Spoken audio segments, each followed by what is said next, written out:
I knew something was wrong the moment he smiled at her, and not at me. It wasn't a loud kind of wrong.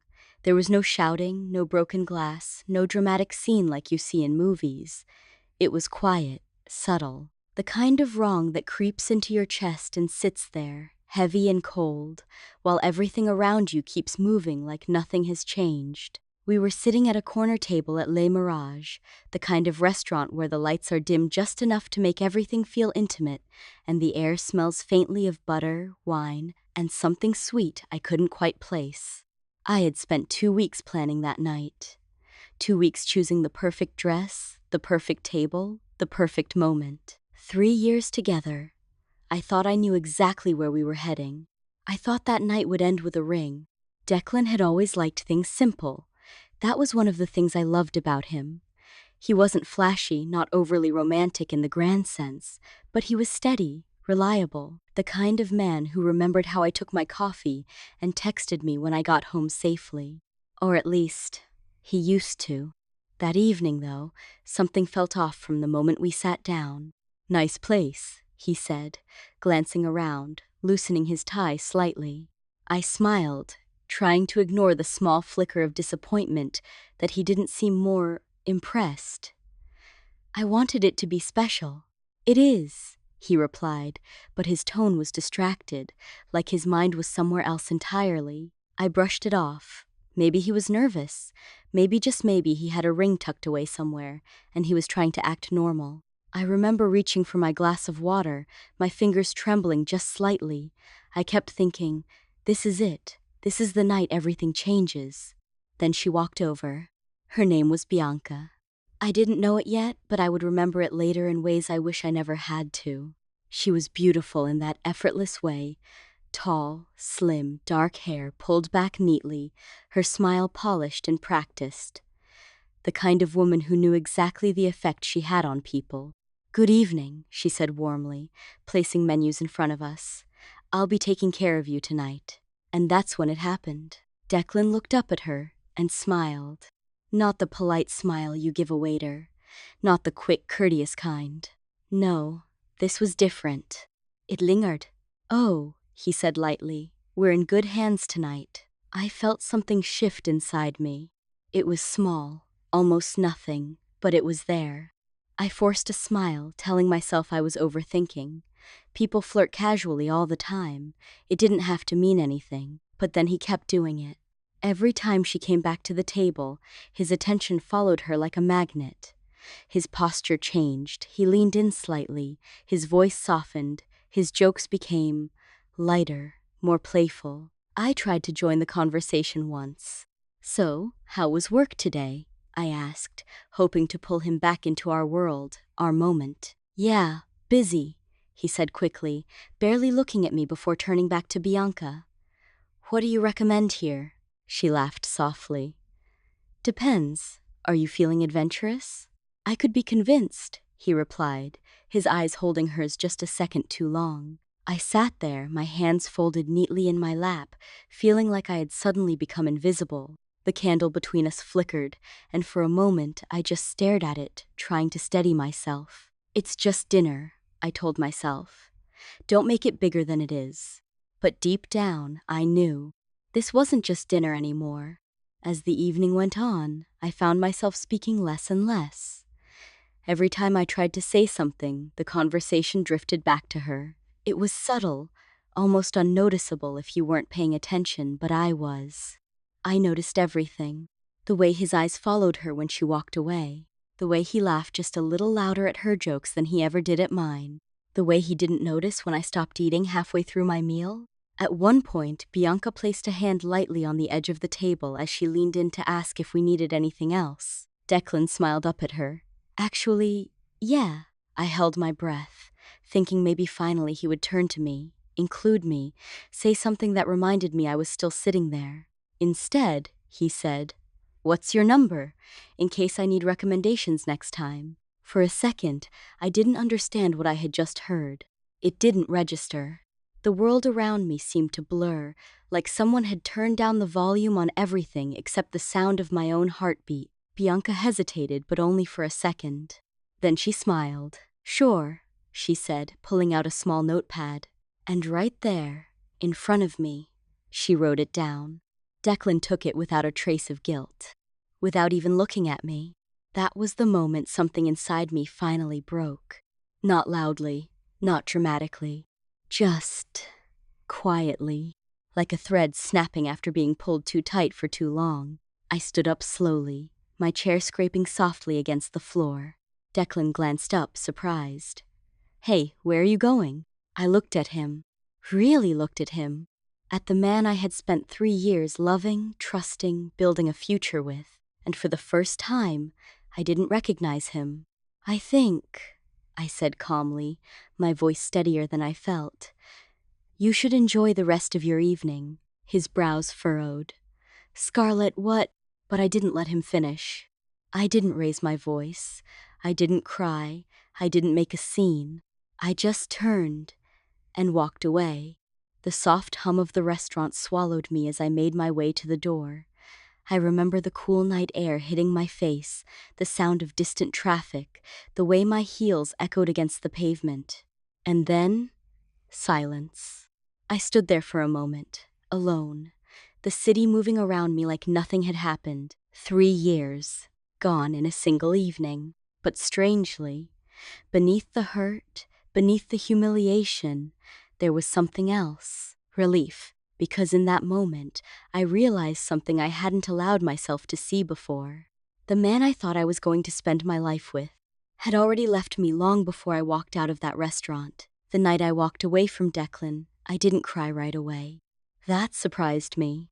I had always imagined heartbreak would feel louder, like sobbing into pillows, like collapsing onto the floor, like not being able to breathe. But what I felt instead was quiet, a kind of hollow stillness that settled deep in my chest. I took a taxi home, staring out the window as the city lights blurred past me. The driver asked me something at one point, probably about directions, but I barely heard him. I just nodded and gave short answers, my voice distant even to my own ears. When I finally got inside my apartment, I kicked off my heels by the door and stood there in the dark. Everything looked the same. The soft beige couch, the framed photos on the wall, the little plant Declan had once bought me because I said I liked something green in the room. It was still sitting on the windowsill, leaves slightly drooping because I had forgotten to water it. Normal. Everything looked painfully normal. I walked slowly to the kitchen, poured myself a glass of water, and took a sip. My hands were steady, too steady. It wasn't until I caught my reflection in the microwave door that it hit me. I was still wearing the dress. The one I had spent hours choosing.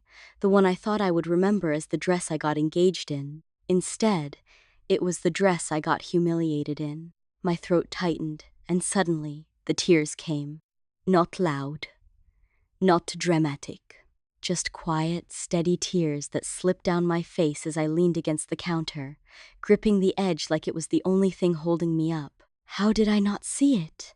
I whispered to myself. That question stayed with me for days, because when I really thought about it, there had been signs, small ones, easy to ignore. A few weeks before that dinner, Declan had started coming home later than usual. At first, it was just once or twice. "Work's been crazy," he said, loosening his tie, kissing my forehead quickly before heading to the shower. I believed him. Why wouldn't I? Then it became more frequent. He'd sit on the couch beside me, scrolling through his phone, smiling at something I couldn't see. When I asked what was so funny, he'd just shrug. "Just a video," he'd say, turning the screen away slightly. I told myself I was being paranoid. Everyone deserves privacy. Everyone has their own space. But then there were the little things he stopped doing. He used to text me during the day small, simple messages. "Did you eat? Miss you. Don't forget your meeting at 3. They weren't grand gestures, but they meant something. They made me feel seen. And then, they stopped. At first, I thought maybe he was just busy. I even told myself I was being clingy for noticing, so I adjusted. I stopped texting first. I stopped asking questions. I gave him space. And, slowly, that space turned into distance. There was one evening I remember clearly. We were sitting at dinner, nothing special, just takeout on the coffee table. I was talking about my day, something about a presentation I had been nervous about. He nodded, but his eyes were on his phone. Declan, I said gently. Are you listening? Yeah, he replied quickly, not looking up. I paused, watching him for a moment. Okay, what did I just say? That made him look up. For a second, there was this flicker of irritation in his eyes. Scarlett, I'm tired. Do we have to do this? Do we have to do this? Like wanting his attention was a chore. Like I was asking for too much. I remember forcing a small smile. No, it's okay. And just like that, I let it go. I let a lot of things go. Because I loved him. Because I believed in us. Because I thought relationships went through phases, and this was just one of them. But, looking back, I think a part of me already knew. I just didn't want to admit it. The next morning after the restaurant, I woke up to a dozen missed calls. All from Declan. My phone buzzed again as I stared at the screen. Declan. For a moment, I considered answering. Maybe he would apologize. Maybe he would explain. Maybe there was some version of events where what happened wasn't as bad as it felt. But then I remembered the way he looked at her. The way he didn't look at me. And I let it ring. A few seconds later, a message came through. Scarlett, can you please pick up? You're overreacting. It wasn't a big deal. I stared at those words, reading them over and over. You're overreacting. Not I'm sorry. Not I messed up. Just... You're overreacting. Something inside me hardened. Another message came in. It was just a number. I was being friendly. You walked out for no reason. No reason. I let out a small, humorless laugh. 3 years together. And that's what it came down to. I didn't reply. Instead, I got up, walked to the closet, and pulled out a suitcase. That was the moment I made my decision. Not in anger, not in some burst of dramatic emotion, but in quiet certainty. I started folding my clothes methodically, placing them into the suitcase one by one. Shirts, jeans, the sweater he used to say was his favorite on me. I paused for a moment, holding it in my hands. Then I folded it anyway.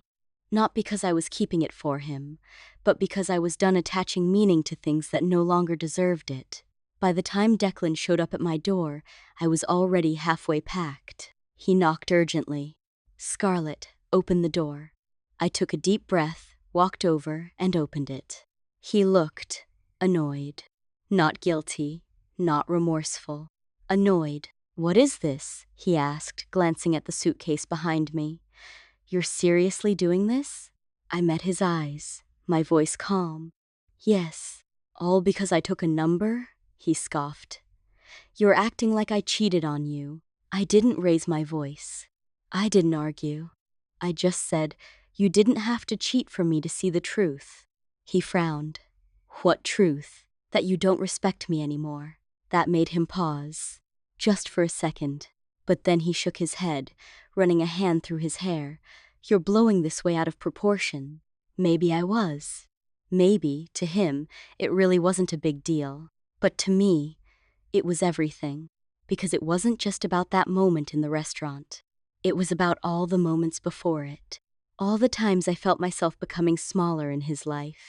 All the times I chose silence over confrontation. All the times I convinced myself that less was enough.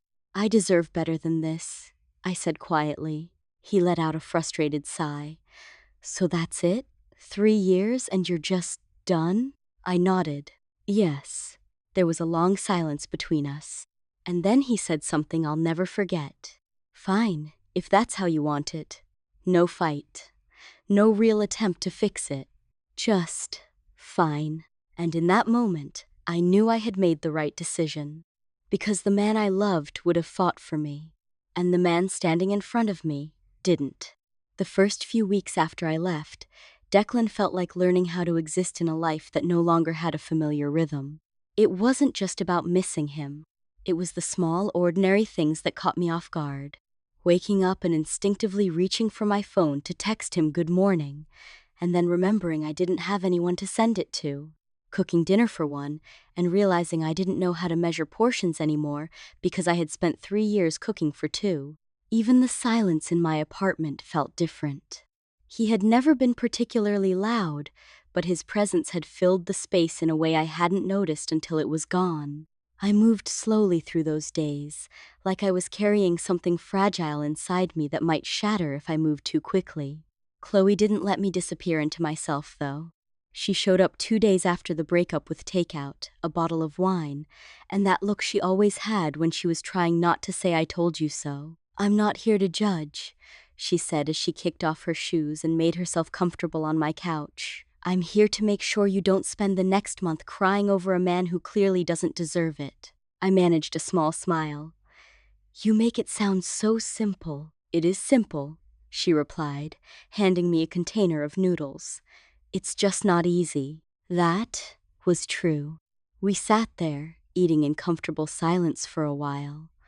The kind of silence that didn't feel heavy or awkward, just supportive. After a few minutes, she glanced at me. "Do you miss him?" I thought about the version of Declan I had loved.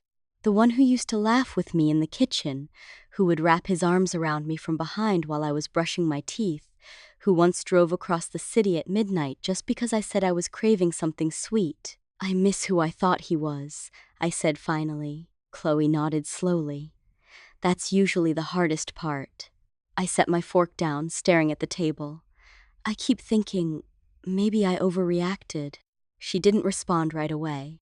Instead, she leaned forward slightly, her tone gentle but firm. "Did you feel disrespected?" "Yes." "Did he acknowledge that or apologize?" "No." "Then you didn't overreact." Her words settled over me like something solid, something grounding. Because that was the truth, wasn't it? It wasn't about the phone number. It was about how easily he made me feel like I didn't matter. The days turned into weeks, and slowly, I started to rebuild a sense of routine. I threw myself into work more than I probably should have. Long hours, extra projects, saying yes to things I would have normally hesitated to take on. At first, it was a distraction, a way to keep my mind from wandering back to him. But over time, it became something else. I started noticing things I hadn't paid attention to before. The way my ideas were received in meetings. The way my manager started trusting me with more responsibility. The quiet satisfaction of finishing something challenging and knowing I had done it well. One afternoon, about a month after the breakup, my manager called me into his office. I remember sitting there, my hands folded in my lap, wondering if I had made a mistake on something. Instead, he smiled. "Scarlett, I've been meaning to talk to you," he said. "We've noticed your performance over the past few weeks, and it's been exceptional." I blinked, caught off guard. "Oh, thank you.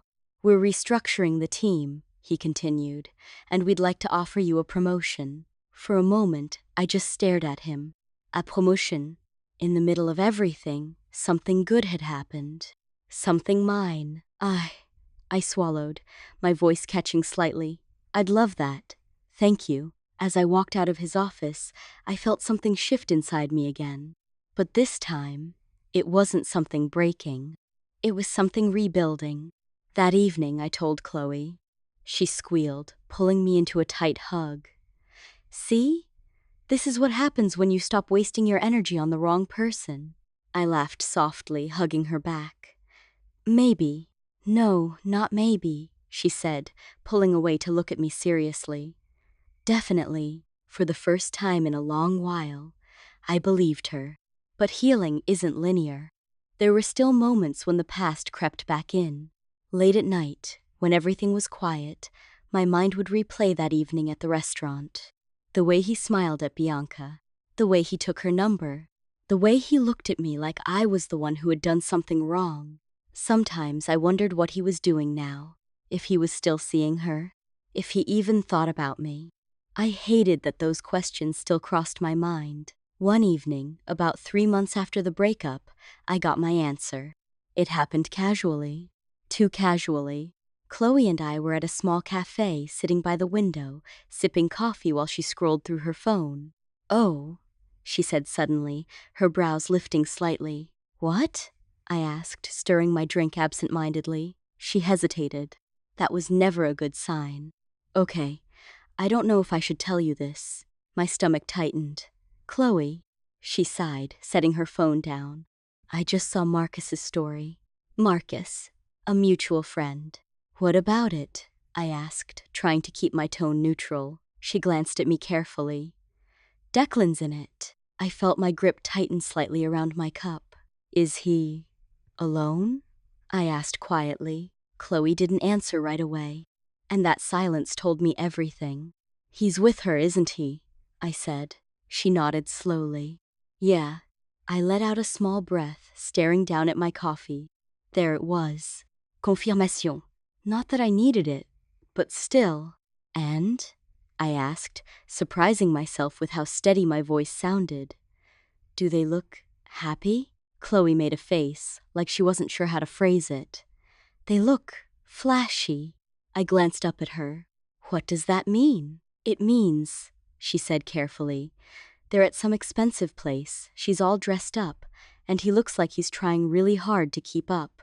Something about that phrasing lingered in my mind. Trying really hard to keep up.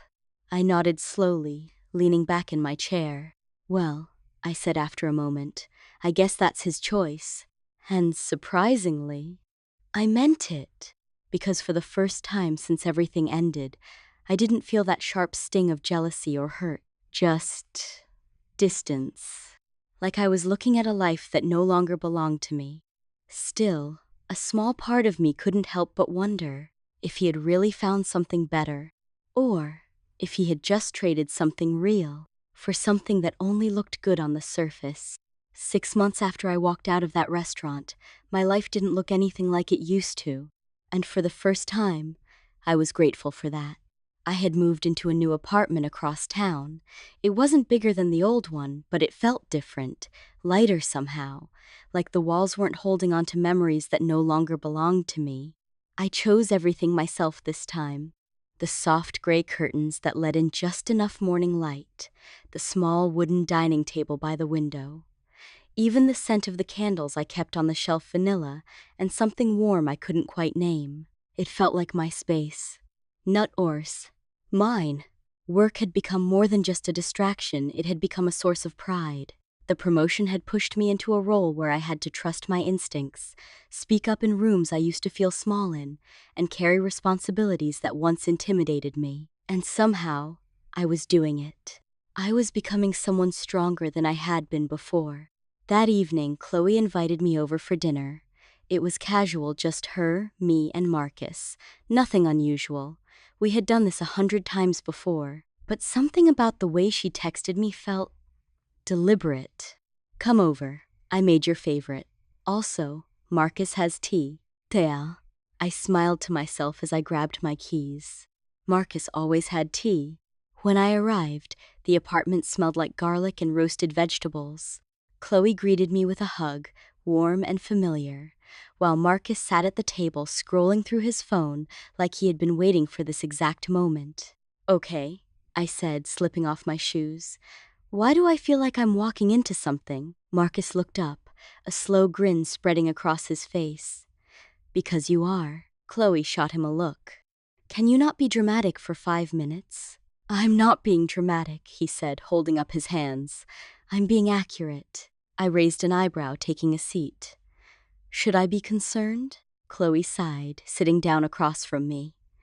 No, just eat first. That only made me more suspicious. We went through the motions of dinner, passing plates, making small talk, laughing at something trivial, but I could feel it sitting there, unspoken. Finally, I set my fork down. All right, I said calmly. What's going on? Marcus didn't wait. Declan's broke. Chloe closed her eyes briefly. Marcus, what? He said defensively. She deserves to know. I blinked, taken aback by the bluntness. Broke? I repeated. Marcus leaned forward, clearly settling into his role as the messenger. Not like completely bankrupt, but struggling. A lot. I felt something stir in my chest. Not satisfaction. Not yet. Just curiosity. How do you know? I asked. Because, he said, pulling out his phone. He's been picking up extra shifts at the bar where my cousin works. Late nights, Weekends, basically every free hour he has. I frowned slightly. Declan hates working extra shifts. Exactly, Marcus said. That's how you know it's serious. Chloe stepped in, her tone more measured. He's been spending a lot of money, Scarlett. On what? I asked, though a part of me already knew. They exchanged a look. Bianca, Marcus said. Of course. I leaned back in my chair, crossing my arms lightly. What about her? Marcus let out a low whistle. Where do I start? Expensive dinners, designer bags, trips. She's got taste, I'll give her that. Chloe added quietly. The kind of taste that requires a very specific kind of wallet. I felt that same quiet shift inside me again. The kind that comes when pieces start falling into place. And Declan's trying to be that wallet, I said. Marcus snapped his fingers. Exactly. For a moment, I didn't say anything. I just sat there, letting the information settle, because suddenly, that image Chloe had described months ago made sense. He looks like he's trying really hard to keep up. I exhaled slowly. That's his choice, I said again, though this time the words carried a different weight. But Marcus wasn't done. Oh, it gets better, he said, leaning back in his chair with a grin that bordered on disbelief. Chloe gave him a warning look. Marcus. What? He said again. She needs the full story. I looked between them. What are you not telling me? There was a brief pause. And then Chloe spoke. Bianca isn't just seeing Declan. Something in my chest tightened. What do you mean? I asked quietly. Marcus leaned forward again, lowering his voice slightly, like he was about to reveal something big. She's got another guy. I stared at him. Another guy, I repeated. He nodded. Yeah, and not just any guy. Chloe sighed softly, but she didn't stop him this time. Marcus's expression shifted into something almost incredulous. We're talking about a real estate mogul, older, rich, the kind of rich where dropping a few thousand doesn't even register. My mind struggled to catch up. Wait, I said slowly. You're telling me she's seeing Declan and this other man at the same time? Yep, Marcus said. And from what I've heard, the other guy doesn't even know about Declan. A strange feeling spread through me. Not anger, not jealousy. Something closer to clarity. And Declan? I asked. Does he know? Marcus shook his head. Nope, he thinks he's in some kind of high-end relationship. Probably believes he's the only one. Chloe added gently. Scarlett, he's been working himself to exhaustion trying to keep up with her lifestyle. I let out a slow breath, my gaze drifting to the table. For a moment, no one spoke. And in that silence, I saw it. Not in front of me, but in my mind. Declan, sitting at some expensive restaurant, trying to impress a woman who was already halfway out the door. Declan, checking his bank account, wondering why it never seemed enough. Declan, giving everything he had to someone who saw him as temporary. A convenient option. A placeholder. The irony wasn't lost on me, because just 6 months ago, that had been me. I looked up, meeting Chloe's eyes. She's using him, I said quietly. Chloe nodded. It looks that way. Marcus let out a small laugh. Honestly, it's kind of poetic. Chloe shot him a sharp look. Marcus. What? He said again, though his tone softened slightly. I'm just saying, he didn't exactly treat her well. I didn't respond right away. Because while part of me understood what he meant, another part of me felt something more complicated. Not sympathy, but recognition. Declan had made his choices, just like I had made mine. The difference was, I had chosen to walk away, and he had chosen to chase something that was never really his to begin with.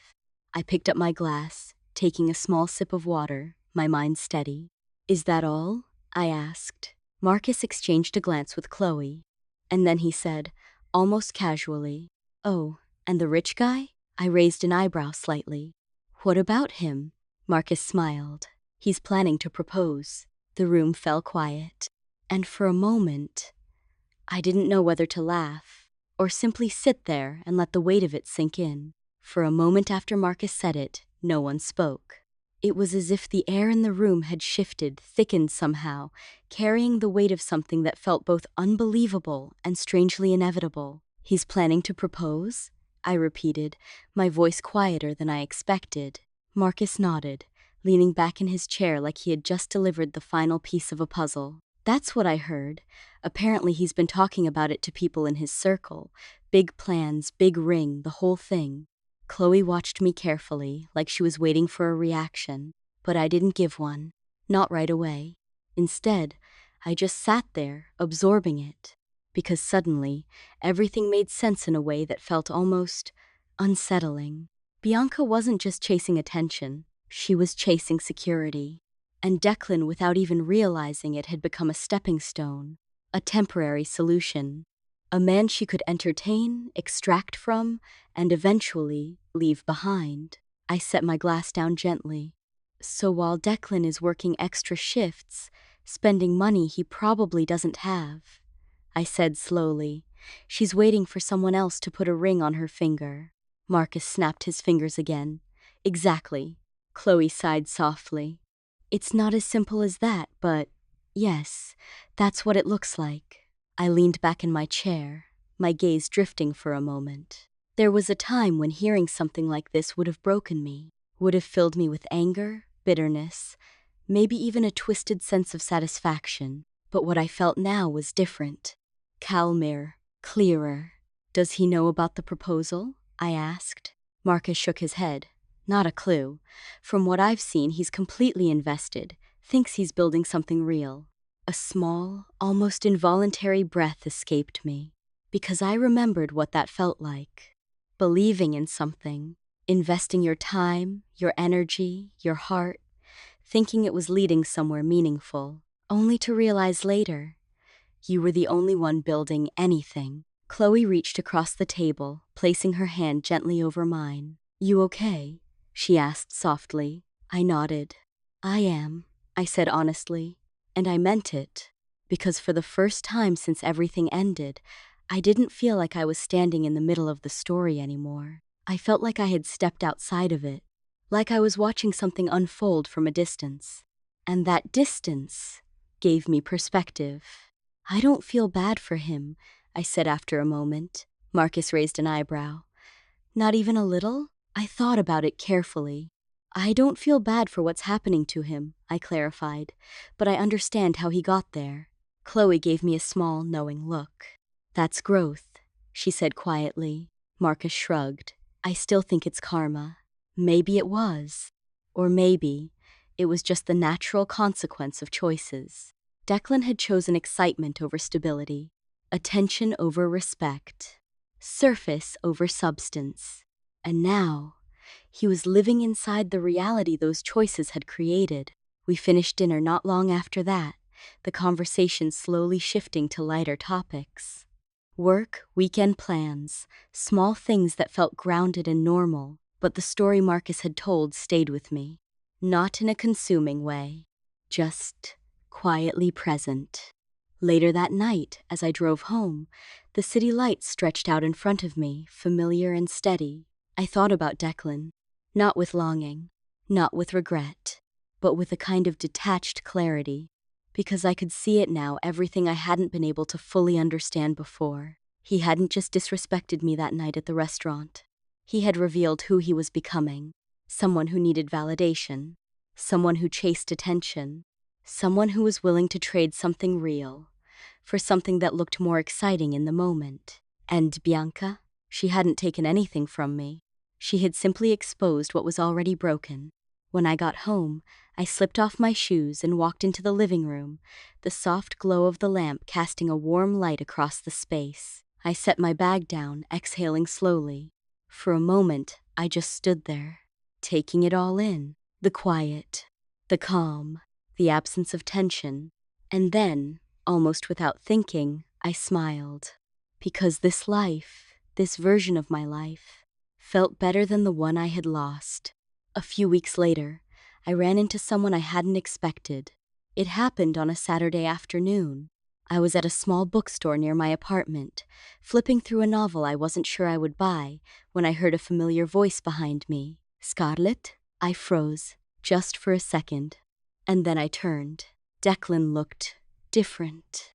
Not drastically, but enough. There were faint lines of exhaustion around his eyes. His posture seemed slightly heavier, like he was carrying something invisible but constant. He blinked, clearly surprised. "Wow, I didn't expect to see you here." I offered a polite, neutral smile. "Hi, Declan." There was a brief, awkward pause. The kind that comes when two people who once knew everything about each other suddenly have nothing to say. "You look good," he said finally. "Thank you," I replied. "So do you." It wasn't entirely a lie. He still looked like himself. Just worn. He shifted slightly, glancing around the store before looking back at me. "How have you been?" he asked. "Good," I said simply. "Busy with work." He nodded. "Yeah, I heard you got promoted." I raised an eyebrow slightly. "You heard?" "Marcus mentioned it," he said quickly. "Of course he did." "That's great," Declan added. "I always knew you'd do well." I inclined my head slightly. "Thank you." Another pause. "And then," he said it, "I've been meaning to talk to you." I held his gaze, calm and steady. "About what?" He hesitated, like he was choosing his words carefully. "About everything," he said. "What happened, how things ended." I considered him for a moment. This man who had once been such a central part of my life, and now felt like a chapter I had already finished reading. "There's not much to talk about," I said gently. His expression tightened slightly. "Scarlett, you made your choices," I continued, my tone still calm. "And I made mine." He looked like he wanted to argue with that, but he didn't. Instead, he exhaled, running a hand through his hair. "Yeah," he said quietly. "I guess we did." There was something in his voice then. Not quite regret, but close. He glanced at me again, his expression softer this time. "I didn't handle things well," he admitted. It wasn't a full apology, but it was the closest he had come. I nodded once. "No," I said. "You didn't." Silence settled between us again. But this time, it wasn't heavy. It was just final. The moment I left the bookstore, I didn't look back. Not because I was angry, not because I was hurt, but because there was nothing left behind me worth returning to. Declan had tried to say more as I walked away, something about timing, about how things got complicated, but I didn't let it reopen anything that had already healed. Some doors don't need to be slammed. They just need to stay closed. And that one had already shut months ago. Life has a strange way of balancing itself out when you stop trying to control every outcome. I noticed it most in the quiet moments. Sunday mornings with coffee and no urgency. Work meetings where I finally spoke without second-guessing every word. Even small things, like walking through my apartment and feeling at peace instead of remembering what it used to feel like when I was waiting for someone who was already halfway gone. But the real shift, the one I didn't expect, came through people. Chloe was the first to notice it. "You're different now," she said one evening as we sat on my balcony, watching the city lights flicker in the distance. "How?" I asked, taking a sip of tea. She smiled slightly. "You don't shrink anymore." That stayed with me longer than I expected, because I knew exactly what she meant. I didn't apologize for taking up space anymore. I didn't soften my voice just to keep things easy. I didn't adjust myself to make someone else more comfortable at my own expense. I had stopped disappearing inside relationships, and that changed everything. Work continued to move forward in ways I hadn't imagined a year ago. The promotion led to new responsibilities, new projects, and eventually, recognition. I never actively chased but somehow earned anyway. One afternoon, my manager called me into his office again. This time, I wasn't nervous. I simply sat down, calm and steady. "We're expanding the regional team," he said, sliding a document across the table. "And we want you to lead one of the key accounts." I looked at the paper, then back at him. "This is a big step," I said. "It is," he agreed. "And you're ready for it." For a moment, I just held the pen in my hand, not because I was unsure, but because I was aware of something deeper. This wasn't just a promotion. It was proof. Proof that my life was no longer defined by what I had lost, but by what I had built after. I accept, I said simply, and for the first time in a long time. I didn't think about who I was before I said yes, only who I was becoming. But life has a way of circling back in unexpected ways. And sometimes, closure doesn't come from distance. It comes from seeing the full picture. It was Marcus who called me one evening. His tone was different this time, less amused, more serious. "You might want to sit down for this," he said. "I'm already sitting," I replied, half smiling. "What is it this time?" There was a pause. Then he exhaled. "Bianca and the real estate guy, it's happening." I frowned slightly. "What do you mean?" He proposed. Silence. No shock, not surprise, just stillness. "I see," I said quietly. "But that's not all," Marcus added. Something in his tone made me listen more carefully. "She accepted," he said. "And apparently, she didn't even fully break things off with Declan first." I closed my eyes briefly. Not because it hurt, but because it confirmed something I had already understood. "She kept both going," I said. "Yeah," Marcus replied, "until she didn't need one of them anymore." I leaned back in my chair, exhaling slowly. "So what happened to Declan?" I asked. Marcus hesitated, and then he said it. "He found out." "Of course he did." "There was a scene," Marcus continued. "Apparently he showed up at her place after hearing about the engagement. Things got messy." I didn't ask for details. I didn't need them, because I could already picture it. The realization, the disbelief, the moment everything he thought was stable, collapsing all at once. "And now?" I asked. Marcus gave a short, dry laugh. "Now he's done." I opened my eyes. "Done how?" "Financially drained," he said. "Emotionally wrecked. She moved on. The other guy is fully in the picture. And Declan, he's just trying to recover." A long silence followed. Not uncomfortable, just reflective. "Does he know about me?" I asked after a moment.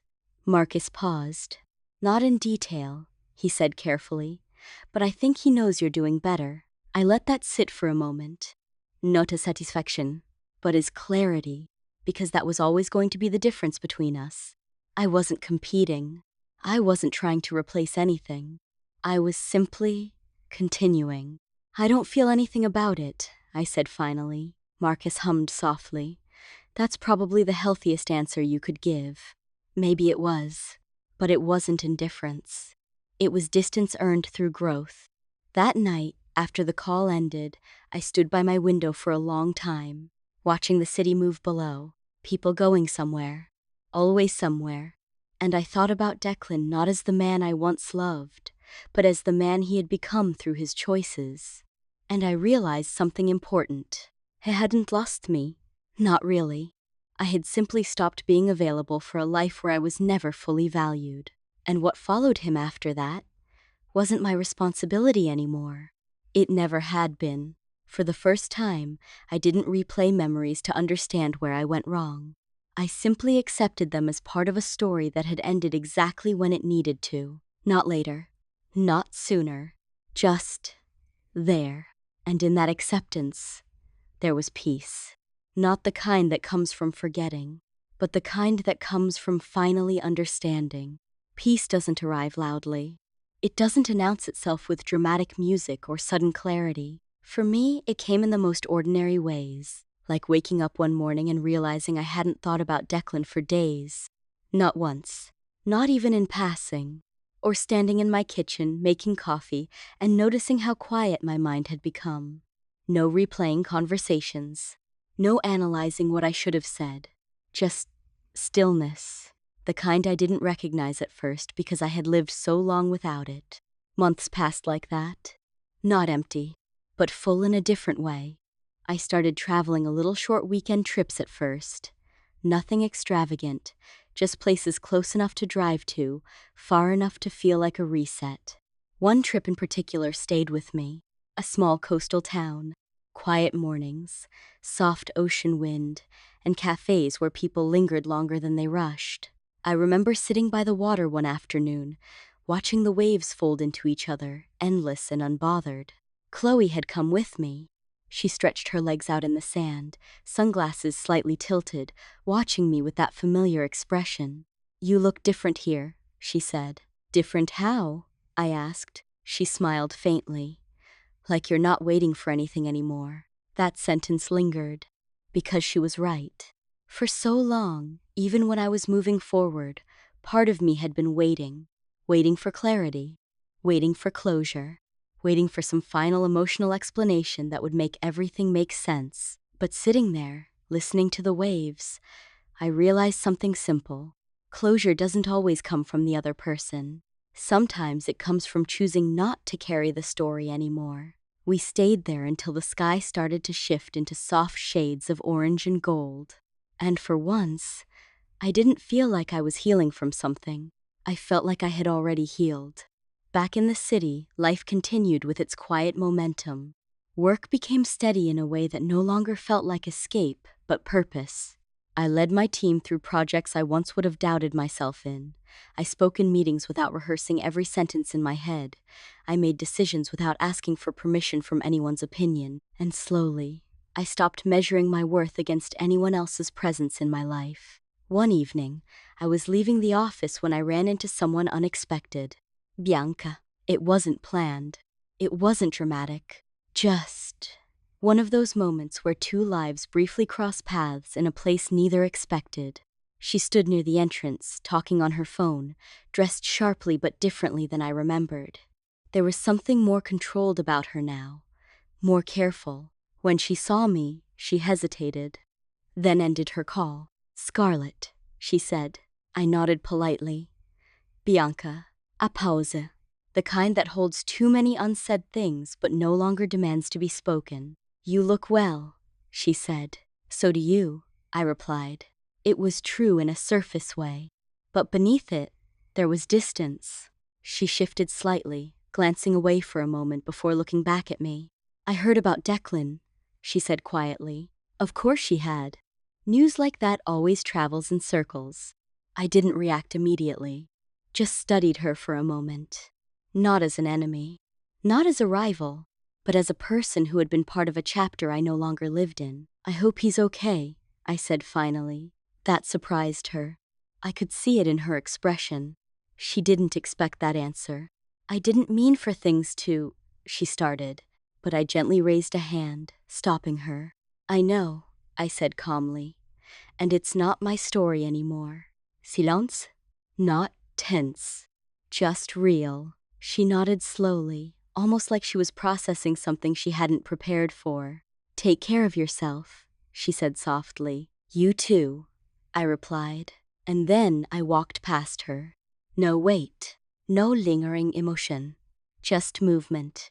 That was the moment I understood how far I had come, because once upon a time, that encounter would have shaken me. Now it simply passed through my day like any other interaction. And Declan? He was no longer a wound. Not even a memory I revisited with emotion. Just a lesson that had served its purpose. Months later, Chloe asked me something while we were sitting in my apartment, laughing over dinner. "If you could go back," she said casually, "would you change anything?" I thought about it, really thought about it. Not from pain, but from understanding. "No," I said finally. She raised an eyebrow. "Not even how it ended?" I shook my head. "No," I repeated, "because if it hadn't ended like that, I would have stayed longer than I should have." She nodded slowly, like she respected that answer more than any emotional version I could have given. That night, after she left, I stood by my window again. The city looked the same as it always had, but I didn't. And neither did the life I was living inside it. I wasn't the woman waiting at a table in Le Mirage anymore. I wasn't the woman trying to make herself smaller to keep someone comfortable. I wasn't the woman asking for attention in silence. I was someone who had walked away, and kept walking, and in that, there was power. Not loud power, not dramatic revenge, just the quiet strength of choosing yourself, and never unchoosing it again. I still think about that night at Le Mirage sometimes. Not with pain anymore, but with clarity. Because what once felt like the moment my life fell apart was actually the moment it started coming back together. I lost a relationship that night, yes.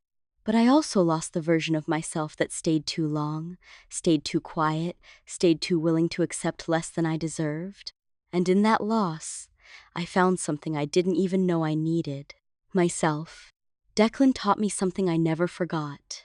Not through love, but through absence. He showed me what it feels like when someone stops choosing you. And more importantly, he showed me what it means to finally choose yourself instead. Now when I look back, I don't see revenge. I don't see bitterness. I see distance. I see growth. I see a life that didn't collapse. It redirected. Because sometimes karma doesn't come with noise.